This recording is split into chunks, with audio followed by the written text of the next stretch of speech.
मलाई गल्ती जे बोल्यो भने गल्ती होला ल, मानौँ गल्ती होला ल, बिग्रेला भनेको एकथोक भन्न पनि एकथोक भनिएला, तर जे भए पनि तपाईँ गाली गलौज गर्ने शब्दहरू त तपाईँ युज गर्नुहुन्न भनेपछि तपाईँको उद्देश्य पवित्र छ भनेपछि त्यसले तपाईँलाई केही फरक पर्दैन। साथीहरू एकछिन हाँस्लान् ल, के भयो त तपाईँलाई के क्षति के हुन्छ? तपाईँ पनि त अरूले बिगार्दा हाँस्नुहुन्छ नि त है, अनि आफूले गर्दा अरूले हाँस्छ, अरूले गर्दा आफू हाँस्छ।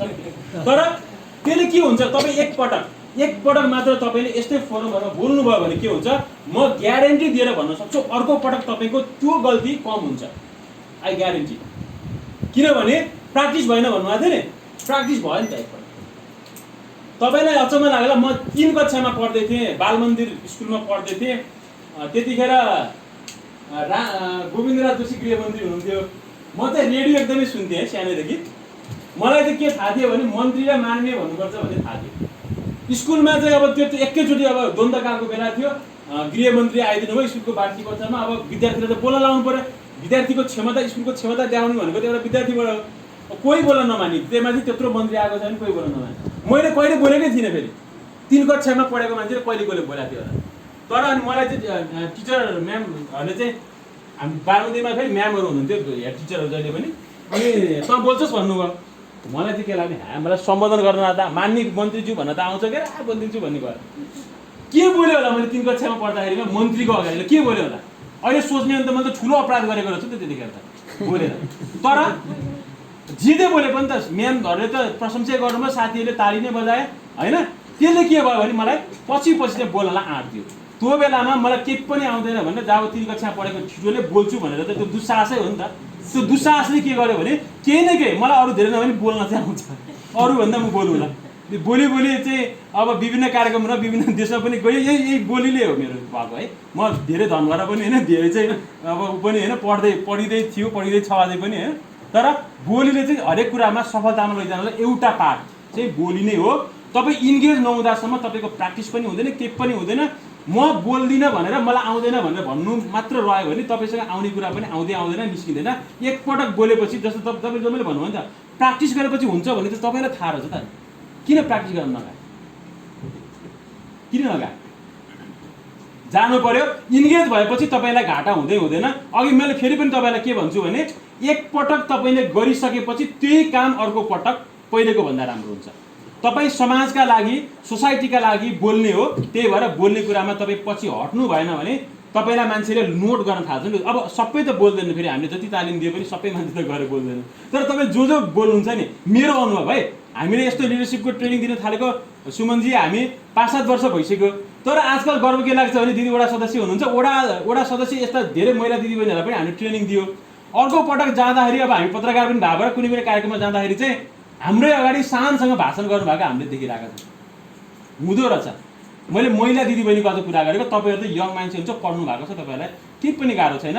एकपटक त तपाईँ त्यो बर्खाको भेलमा हाम फाल्नै पर्छ, गाइड लिएर हाम फाल्नुहोस्, केही फरक पर्दैन, सकिन्छ। अब बोल्ने त भनियो, बोल्ने कुरामा क्लियर छ नि, बोल्ने कुरा आवश्यक छ भन्ने कुरामा क्लियर हुनुहुन्छ? बोल्नु पर्छ कि पर्दो रहेछ त? पर्दो रहेछ नि होइन। कसका लागि हो बोल्ने? बोल्ने फाइदा पहिलो धेरै फाइदा कसलाई हुन्छ? तपाईँ आफैलाई हुन्छ। अर्काका लागि म बोल्ने नभन्नुहोस्, पहिला मलाई हो त्यसपछि अरूलाई हो भनेको अल्टिमेटली। जस्तो तपाईँले चाहिँ सोसाइटीको लागि बोल्दा पनि त पहिला त तपाईँलाई फाइदा हुन्छ कि तपाईँ लिडर हो भन्ने कुरा सोसाइटीले देख्छ, त्यसपछि अल्टिमेटली तपाईँको बोली कामले सोसाइटीलाई फाइदा हुन्छ। भनेपछि बोल्ने कुरा आवश्यक छ भन्नेमा हामी सबै सहमत छौँ भने अब कसरी बोल्ने मेन कुरा यो हो। कहाँ बोल्ने, कसरी बोल्ने होइन। अगाडि पनि भने घरभित्र बोल्नलाई त कसैलाई पनि धेरै मान्छेलाई समस्या हुँदैन, पब्लिकको अगाडि नै बोल्न समस्या हुने हो। कसरी बोल्ने, के बोल्ने त? ल जो बोल्नु भएको साथीहरू भनिदिनुहोस् त मलाई, तपाईँले के बोल्नुहुन्छ? म पनि सिकौँ तपाईँहरूबाट। अब तपाईँ उठ्नुहोस्। अब तपाईँले कहीँ गएर बोल्दाखेरिमा के बोल्नुहुन्छ ल भन्नुहोस् त? होइन, यसको आफ्नो ठाउँमा कुनै ठाउँमा आज यहीँको कुरा गर्दाखेरि मैले के विषयमा बोल्नु भने हामी युवाहरू यो ठाउँमा जम्मा भइराखेको छ। हामी युवाहरूलाई चाहिँ सरले भने जस्तै अब एकजनामा मात्रै बल भएन, हामी चाहिँ टिमवर्क गरौँ होइन। टिम टचमा रहेर काम गऱ्यो भने हामी सक्सेस हुनलाई टाइम लाग्दैन होइन। हामी चाहिँ ग्रुपमा नै हिँड्दाखेरि चाहिँ अथवा काम गर्दाखेरि चाहिँ सक्सेस भनिन्छ भन्छु। यसैको लागि बोल्न पनि पर्दो रहेछ र टिम टचमा रहेर चाहिँ टिमवर्क गर्दाखेरि सक्सेस भइदो रहेछ भन्ने हिसाबले चाहिँ। गुड, तपाईँले बोल्न दिएको भए यही बोल्नुहुन्थ्यो नि त। बोलिसक्नु उहाँलाई ताली बजाउँदै ल हेर्नुहोस् उहाँको बोलीबाट तपाईँले एउटा कुरा दिमागमा नोट गर्नुहोस् त उहाँले बोलेको विषयको यो कार्यक्रमसँग सम्बन्ध छ कि छैन लिडरसिपको कुरा छ उहाँले चाहिँ त्यही भन्नुभयो होइन अनि कन्टिन्युस वर्क गर्नुपर्छ भन्नुभयो भनेको जे सन्दर्भ हो जे विषयका लागि हामी भेला भएका हौँ त्यही बारेमा उहाँले बोल्नुभयो तपाईँले गर्नु पनि त्यही हो युवाहरूको चाहिँ कार्यक्रममा चाहिँ तपाईँ गएर चाहिँ बोल्दै हुनुहुन्छ भने अब युवालाई प्रमोट गर्ने प्रोत्साहन गर्ने कुराहरू गर्ने हो महिला दिदीबहिनीको हो भने अब होइन महिला दिदीबहिनीका समस्या होलान् बचत गर्ने कुरा होलान् होइन पेलिएका कुराहरू होलान् अब अगाडि बढ्नुपर्छ नेतृत्व लिनुपर्छ भन्ने कुरा होलान् जेका लागि हामी छलफल भेला समाजमा चाहिँ भेला यस्ता छलफल विभिन्न उद्देश्यका लागि हुन्छ नि त जेका लागि हामी भेला भएका छौँ त्यही बारेमा बोल्ने पहिलो कुरा के बोल्ने भन्नेमा है यो दिमागमा राख्नुहोस् है सन्दर्भभन्दा बाहिर गएर बोल्नु भएन जहाँ गएर पनि एउटै कुरा गऱ्यो जस्तो अब लागु पदार्थ दुर्व्यसन सम्बन्धी एउटा कार्यक्रममा भयो भने अब लागु पदार्थको दुर्व्यसनको तपाईँको के छ वरिपरि समस्या तपाईँको आँखाले के देखाएको छ लिडर पनि त्यही हो तपाईँले समस्या तपाईँको आँखाले देख्यो अनि सँगसँगै के हो त समाधान तपाईँले बोलीका माध्यमबाट भनिदिएपछि एउटा के हुन्छ तपाईँको क्षमता देखिन्छ ए यो मान्छेसँग आइडिया रहेछ सोसाइटीले थाहा पाउँछ एउटा अर्को के हुन्छ भने त्यो समस्या अरू धेरै थाहा पाउँछन् सोसाइटीले समस्या थाहा पाउँछ र अर्को समाधान पनि हुन्छ बोल्नु भनेको फगत बोल्नु मात्र होइन यो समस्या यतिको जटिल छ भनेर तपाईँको स्थानीय सरकारका चाहिँ जनप्रतिनिधि ल्याएर भनिसकेपछि त उहाँले केही न केही गर्नै पर्छ नि त बाध्य तपाईँले गराउनुहुन्छ कि तपाईँको बोलीले उहाँहरूलाई काम गर्न बाध्य गराउँछ तपाईँले टेलिभिजनमा हेर्नुभएको छ र विभिन्न कार्यक्रम सिधा कुरा यस्तो यस्तोमा आइरहेको हुन्छ नि त्यहाँ मान्छेले बोलिरहेको हुन्छन् आफ्नो समस्याहरू बोलेर त्यत्तिकै हुन्छ त समस्या समाधान पनि भएको छ होइन नबोल्यो भने समस्या समाधान हुन्छ हुँदैन भनेपछि बोलेपछि एउटा कुरो चाहिँ तपाईँको क्षमता देखिन्छ एउटा अर्को जे विषय तपाईँले उठान गर्नुभएको छ कतै न कतै कसै न कसैले सम्बोधन गर्छ तपाईँ आफैले पनि लिन सक्नुहुन्छ तपाईँको लिडरसिप तपाईँको क्षमता त्यही देखियो समय सान्दर्भिक जे विषयमा चाहिँ कुनै केही कार्यक्रम छलफल हुँदैछ त्यही बारेमा बोल्नु पर्यो अब त्योभन्दा अगाडि हाम्रो सुमनजीले लिडरसिपको बारेमा भन्नुभयो बोल्ने बारेमा त्यति धेरै आएन होला अब टाइम कम भएकोमा एकदमै डराइरहेको छु अब यसरी सबै कुराहरू चाहिँ भनिदिइरहँदाखेरिमा सबभन्दा पहिला चाहिँ हामीले अब फर्मल प्रोग्राममा छौँ भने चाहिँ सुरुमा के गरिन्छ सम्बोधन गरिन्छ है सम्बोधन गरिन्छ मलाई लाग्छ तपाईँहरू सबै पढाइ लेखाइ हुनुहुन्छ सबै साथीहरू अब सुरुमा कसलाई गरे त्यो सबै त भन्नु पर्दैन होला भन्ने पनि मसँग समय छैन होइन कार्यक्रमको अध्यक्षलाई हामी भनौँ फर्मल प्रोग्राम छ भने अध्यक्षलाई हामी सुरुमा सम्बोधन गर्छौँ यो फर्मल प्रोग्रामको रुल्स हो होइन जे कार्यक्रम हुँदैछ अब सजिलोको लागि अब हरेक कार्यक्रममा हुने एउटा फर्मुला म तपाईँलाई भनिदिन्छु तपाईँहरू सबैले त्यो गर्नुभएको छ बोर्ड पनि मैले देखिनँ हरेक कार्यक्रममा सुरुमा सम्बोधन गरेपछि बल्ल आफ्नो कुरा राख्ने किनभने हामी सिस्टम बसाल्ने सिस्टममा जाने हो नि त एकैचोटि चाहिँ कोही छलफल भइरहेको छ फ्याट गरेर चाहिँ गऱ्यो भने तपाईँको त हुलदङ्गा स्टाइल हुन्छ त्यसलाई मान्छेले रुचाउँदैन फेरि कस्तो हावा मान्छे रहेछ कस्तो तमिज नभएको मान्छे रहेछ भन्दैन हामी सिस्टमिक वेमा हामी चाहिँ के हो भने हामी युवा हो नि त हामी अरूले खराब गर्यो भन्दैमा हामी खराब गर्नुपर्छ भन्ने होइन हामी अरूले खराब गरेका छन् भने पनि हामी बाटो देखाउने उहाँहरूको लागि राम्रो काम गरेर राम्रो तरिकाले सिस्टमेटिक वेमा जाँदाखेरिमा हरेक फर्मल प्रोग्राममा पहिला सम्बोधन गर्ने सुरुमा पहिला सम्बोधन गरिन्छ सभापति सभाध्यक्ष जुनसुकै कार्यक्रममा पनि त्यही हो एउटा फर्मुला हो अनि त्यसपछि प्रमुख अतिथि होइन प्रमुख अतिथि है चिफ गेस्ट आज हाम्रो सर हुनुहुन्छ तपाईँहरूको चाहिँ जोसलाई देखेर उहाँले आफ्नो चाहिँ कति कठिनाइ हुँदाहुँदै पनि हामीलाई टाइम दिइरहनु भएको छ त्यसपछि कसलाई सम्बोधन गरिन्छ विशिष्ट अतिथि हुनुहुन्छ भने हुनुहुँदैन भने गरिन्न अब नर्मली आजकल चाहिँ बिस्तारै त्यो घटाउँदै गइरहेको छ तर हाम्रोतिर छ भने विशिष्ट अतिथिलाई सम्बोधन गर्ने एकजना दुईजना कतिजना हुनुहुन्छ सकेसम्म धेरैजना नराख्ने तपाईँले आयोजना गर्दै हुनुहुन्छ भने विशिष्ट अतिथि भनेर 12-15 जना मान्छेलाई चाहिँ नराखौँ थोरै त्यहाँमध्येको मेन मान्छे चिफ गेस्ट सबभन्दा सामाजिक हिसाबले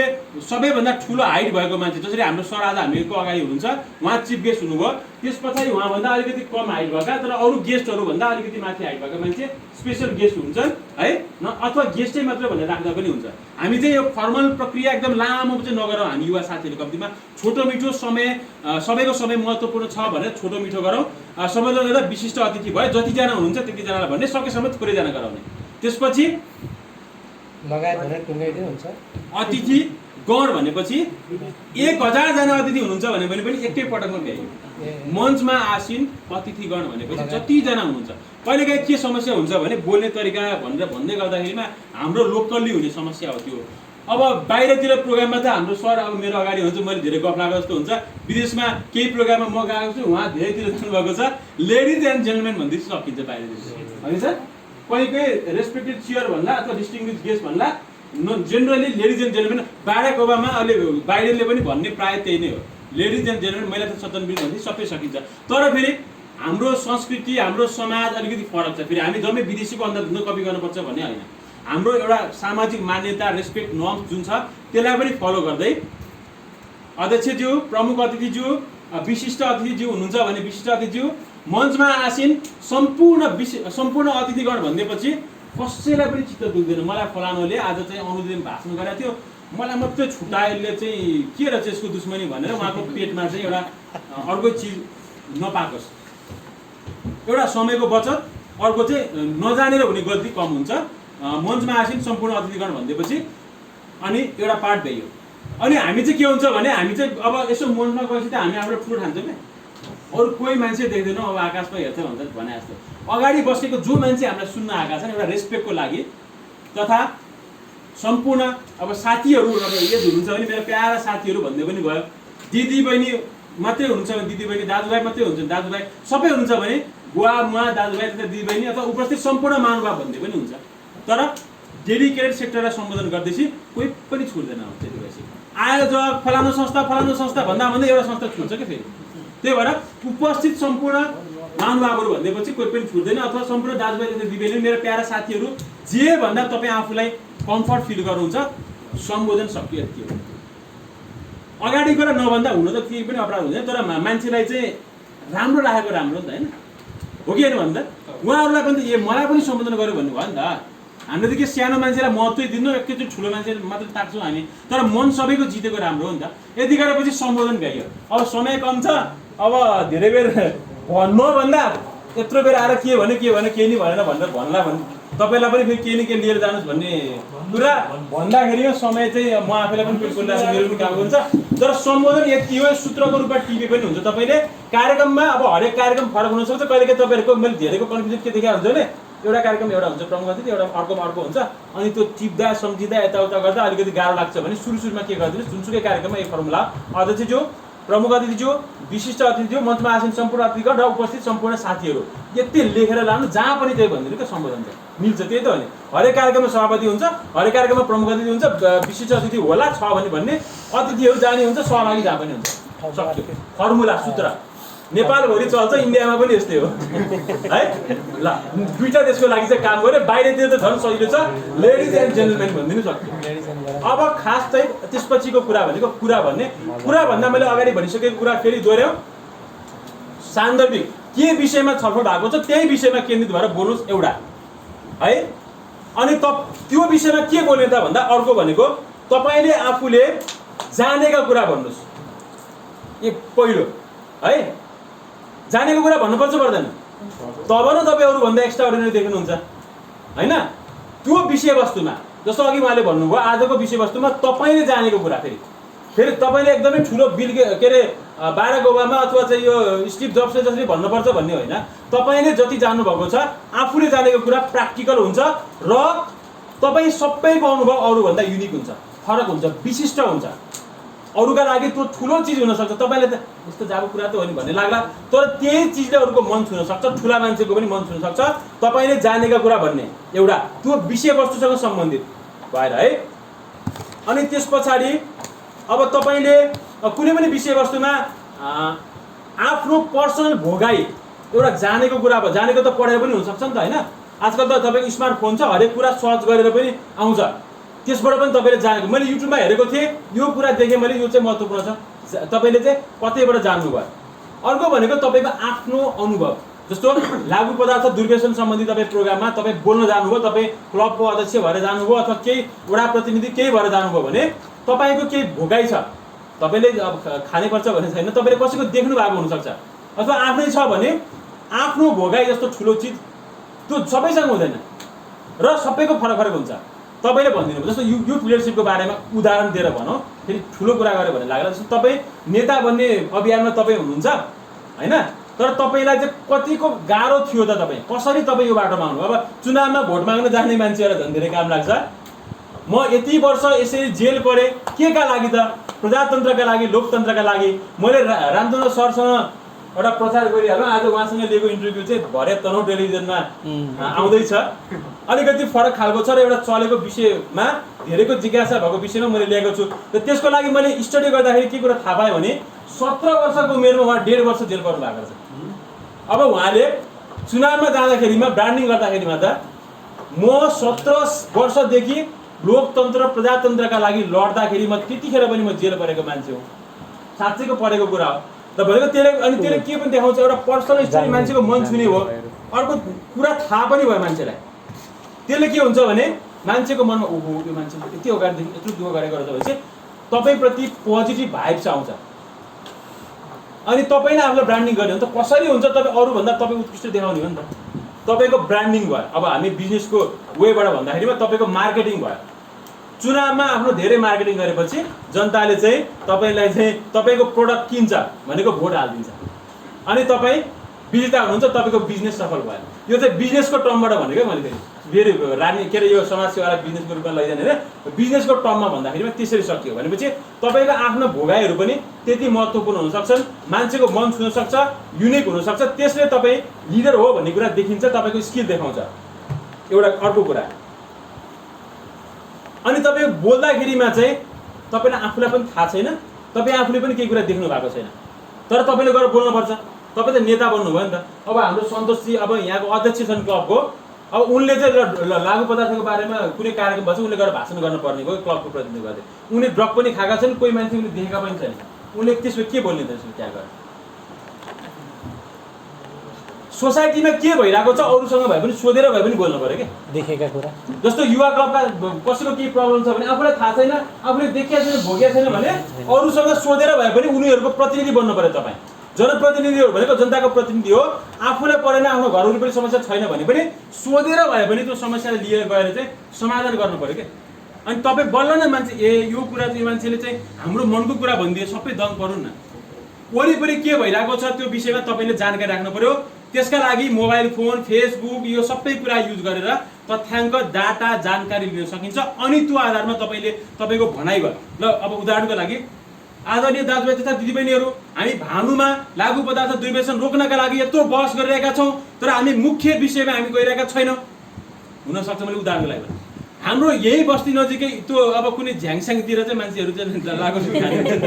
यो झ्याङमा हरेक साथ तपाईँ हेर्न जानुहोस्, ठुलो सङ्ख्याको युवाहरू चाहिँ अब विभिन्न लागु पदार्थ प्रयोग गरिरहेको अवस्था छ। त्यो यहाँलाई थाहा नभएर हो कि के भएर अहिलेसम्म त्यो समाधान हुन सकेको छैन। अब भनौँ न ती युवाहरूलाई पहिलो कुरो काम रोक्नु पऱ्यो, उनका अभिभावकलाई सम्झाउनु पऱ्यो। अनि नगरपालिकाले तिनीहरूलाई चाहिँ केही व्यावसायिक सिप सम्बन्धी तालिम दिनु पऱ्यो। हामीले युवाहरूलाई चाहिँ अवसर नभएको भएर पनि धेरै युवाहरू चाहिँ यस्तो खराब काममा लागिरहेका छन्। काम दिएको छैन, हामीले केही कुरा राम्रो सपोर्ट गर्न सकेका छैन। हामी काम दियौँ, उनीहरू काममा लाग्यो भने एकातिर उनीहरूले पैसा कमाउँछन्, अर्कोतिर चाहिँ त्यो खराब लतमा पनि जाँदैनन्, पैसा पनि बचत हुन्छ, उल्टो पैसा कमाइ हुन्छ। हाम्रो समाज परिवर्तन हुनसक्छ। तपाईँले यतिरो भनिदियो भन्दा यसले नयाँ कुरा भन्यो अथवा फरक हिसाबले भनेको हुन्छ। अनि तब नै लिडर भयो तपाईँ। अरूको कुरा सुन्ने सहीमा सहीमा छैन, अथवा गएर चाहिँ दाजुभाइ दिदीबहिनीहरू मैले त अहिलेसम्म ड्रग पनि खाएको छैन, मैले देखा पनि छैन, तर यो हुनुहुन्न, ल धन्यवाद भनेर मात्रै भन्नुभन्दा तपाईँले समस्या पनि तपाईँले निकाल्नु भयो। धेरै तपाईँका युवा चाहिँ लागु पदार्थको दुर्व्यसनमा छन्, समाधान पनि तपाईँले निकाल्नु, उनीहरूलाई रोजगारी दिने, अवसर दिने, केही काममा इन्गेज गर्ने हो भने उनीहरू पनि राम्रो बाटोमा लाग्न सक्छन्। हाम्रो भानु नगरपालिका आर्थिक हिसाबले, कृषिका हिसाबले अगाडि बढ्न सक्छ। तपाईँले भनेपछि के भयो? समस्या निकाल्नु भयो, समाधान दिनुभयो, विषयवस्तुसँग सम्बन्धित छ, तपाईँको क्षमता त्यही देखियो। You are now leader, you are representing your community है। यसरी तपाईँले भन्दाखेरिमा विषयवस्तुसँग सम्बन्धित आफूले जानेका कुरा, देखेका कुरा, भोगेका कुरा अरू कसैसँग बुझेर तपाईँले आफ्नो भनाइमा भाषणका रूपमा राख्नुभयो भने तपाईँले साँच्चैको जनताको प्रतिनिधित्व गर्नुहुन्छ, साँच्चैको तपाईँको क्षेत्र वर्गको तपाईँ प्रतिनिधित्व गर्नुहुन्छ। अनि तपाईँ साँच्चैको उनीहरूको नेता बन्नुभयो, किनभने यु आर रिप्रेजेन्टिङ देम होइन। उहाँहरूको चाहिँ तपाईँ प्रतिनिधि हो। नेता भनेको एउटा नेता भनेको एउटा चाहिँ सबै मध्येको प्रतिनिधि पनि हो। तपाईँ प्रतिनिधि बन्नुभयो। अब तपाईँ यो प्रतिनिधिबाट साँच्चैको जनताको प्रतिनिधि पनि बन्न सक्ने बाटोमा तपाईँ अगाडि बढ्नुभयो, हो कि होइन? जनप्रतिनिधि गरे के हो त? त्यही त हुँदैन होइन? वरिपरिको समस्या के छ पत्ता लगाउने समाधान गर्ने, त्यति त हो नि जनप्रतिनिधिको काम। त्यो काम तपाईँ अहिलेदेखि गर्न थालेपछि तपाईँ चाहिँ अहिले जनताको एउटा वर्गको एउटा क्षेत्रको प्रतिनिधि हुनुभएको थियो भने पछि साँच्चैको वडाको नगरपालिकाको हुँदा माथि पुग्न सक्नुहुन्छ। उहाँहरू पनि त त्यही सानोबाट लिडर गर्दा गर्दा गर्दा गर्दा देशको लिडर बनेर आउनु भएको छ, हाम्रो अगाडि हुनुहुन्छ। तपाईँहरू पनि उहाँलाई अझ उछिन्न सक्नुहुन्छ यसै गरी तपाईँ अघि बढ्नुभयो भने। अब भनिरहँदाखेरिमा हामी समय त धेरै पनि भन्न सक्छौँ होला। अर्को कुरा तपाईँले बोल्दै गर्दाखेरि फेरि ध्यान दिने कुरा, धेरै बोलेर कहिले पनि राम्रो भएन है। कतिपयलाई मलाई त बोल्न त म बोल्न सक्छु तर म धेरै बोल्न सक्दिनँ भन्ने होला। तपाईँ ठिक हुनुहुन्छ, धेरै बोलेर मात्रै राम्रो हुन्छ भन्ने होइन होइन। धेरै कुरा परेको छ भने धेरै भन्न सकिएला, तर तपाईँले छोटो मिठो भन्ने छ नि होइन। थोरै कुरा भन्नुहोस्, पोइन्टमा भन्नुहोस्, पोइन्टमा। अनि सुरुमा तपाईँलाई बोल्दाखेरि एकैचोटि गाह्रो हुनसक्छ है। सुरुमा के गर्नुहोस् भने सम्बोधनको कुरा टिपेर लैजानुहोस्। तपाईँलाई सुरुमा अति गाह्रो भयो भने लेखेर लगेर त पढ्न सकिन्छ नि त होइन। साह्रै मैले कुनै हातमा सकिन्न भन्ने त्यस्तो हकमा चाहिँ लेखेर लगेर भए पनि भनिदिनुहोस् सुरुमा, त्यसपछि तपाईँलाई पछि पर्दैन। होइन म लेखेरै त गर्दिनँ बेइज्जत हुन्छ भन्ने लाग्यो भने टिपोट लिएर जानुहोस्। ठुला नेताहरूले पनि आफ्नो अगाडि चिट राखेर पोइन्ट किन बिर्सिन सकिन्छ नि त। पोइन्ट राख्नु भएको हुन्छ, अनि पोइन्ट हेरेपछि त उहाँलाई कुरा आउँछ नि त, अनि सर उहाँले भन्नुहुन्छ पोइन्ट लेखेर जानुहोस्। के हुन्छ अनि थोरै कुरा सम्झनु। अर्को कुरा थोरै, आज चाहिँ म यति मात्रै भन्छु, आजमा 5वटा लाइन मात्रै भन्छु भनेर जानुहोस्, 5वटा लाइन त सम्झन सकिन्छ नि त। 200वटा चाहिँ वाक्य सम्झिनु र 5वटा लाइन सम्झिनुमा त 5वटा लाइन सम्झन सकिन्छ नि त। सुरुमा थोरै भन्नुहोस्, अनि मान्छेलाई पनि त लामो सुन्न त पट्टा लाग्न सक्छ नि त होइन। तपाईँ हामीलाई पनि पट्टा लाग्छ नि त धेरै लामो भयो भने त। त्यही भएर छोटो मिठो विषयवस्तुसँग सम्बन्धित छोटो मिठो कुरा सुरुमा टिपेर लानुपर्छ भने टिपेर लानुहोस्, लेखेर भन्नुपर्छ भने भन्नुहोस्। एकपटक भनेपछि तपाईँलाई दोस्रो पटक मैले ग्यारेन्टी दिन्छु पहिलेभन्दा तपाईँको बेटर हुन्छ, तेस्रो पटक भन्दा अझ राम्रो हुन्छ, चौथो पटक राम्रो हुन्छ।